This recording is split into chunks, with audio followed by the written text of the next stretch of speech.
lovers, and welcome to another one of Mark's Whiskey Ramblings. And today I would like to talk to you about the Ardbeg BlaaacK.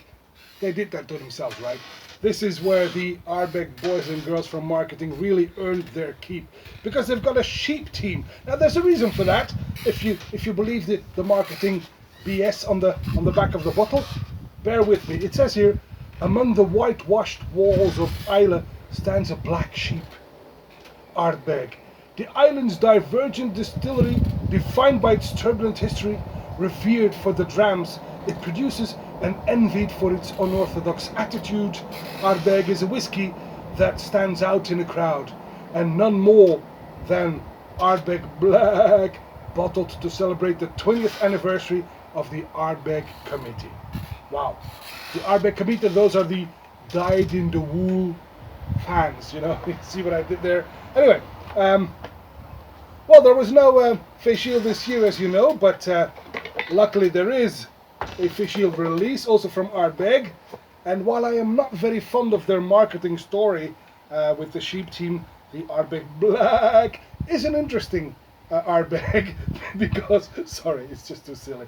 It's an interesting Ardbeg because this is not only because it's bottled for the 20th anniversary of the Ardbeg Committee, but it is also an Ardbeg that is finished, or is it matured? No, I think it's finished, on Pinot Noir casks from New Zealand. Imagine that!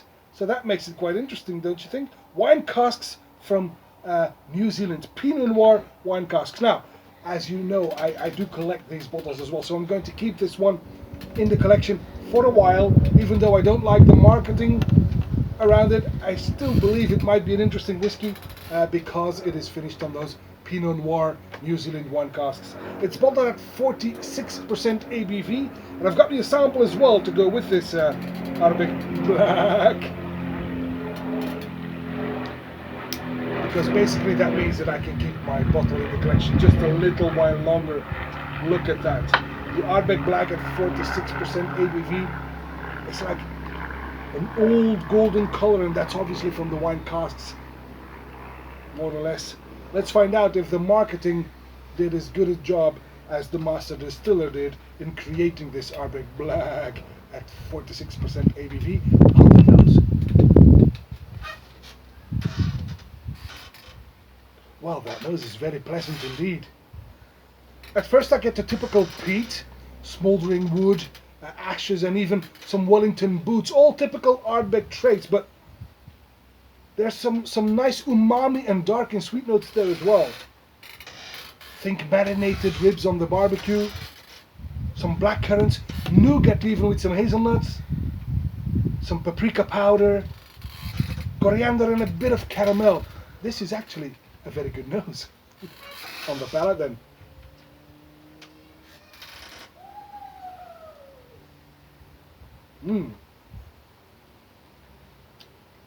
It's surprisingly sweet and creamy upon arrival, but it bursts with fruit, ashes, and pepper.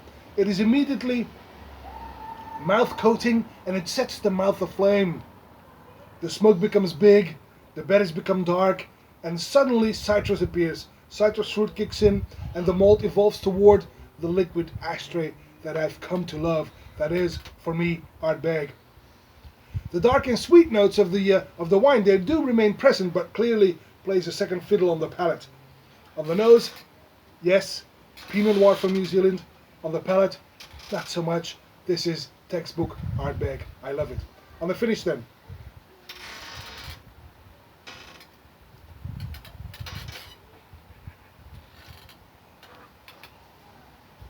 The finish is quite long, and it's chock full of ashes. And then it turns very, very dry, and a bitterness appears at the death. Like I said, I'm not very fond of the marketing strategy, and therefore sometimes I try to find a flaw in the product. I know, it's silly and it's narrow-minded, but I have to be honest. If I'm really honest about this Ardbeg is absolutely delightful. This is good. This is good stuff. So a very worthy bottling for the 20th anniversary, the 20th anniversary of the Ardbeg Committee, which is, by the way, a free to join club of Ardbeg aficionados. Whenever they release a new release for the Ardbeg Day, which is basically Feis Ile release, they also have a committee release at high strength, at barrel strength or cask strength or higher drinking strength, while the release that is affordable for you and me and for the mere mortals is watered down to drinking strength, usually 46%. But still, I'll have you know that I actually had the opportunity to try the committee release as well, which was at 50, 57, something like that. It was good. It was more feisty, more peppery, and that's obviously the ABV speaking. But at the end of the day, I actually preferred this 46% drinking strength edition of the Ardbeg BlaaacK. Sorry, of the Ardbeg BlaaacK. That's how you should pronounce it. Hence the 3 A's. Anyway, a lovely, lovely new addition to the Ardbeg range. And despite the marketing that I'm not so fond of, the whiskey is actually delightful.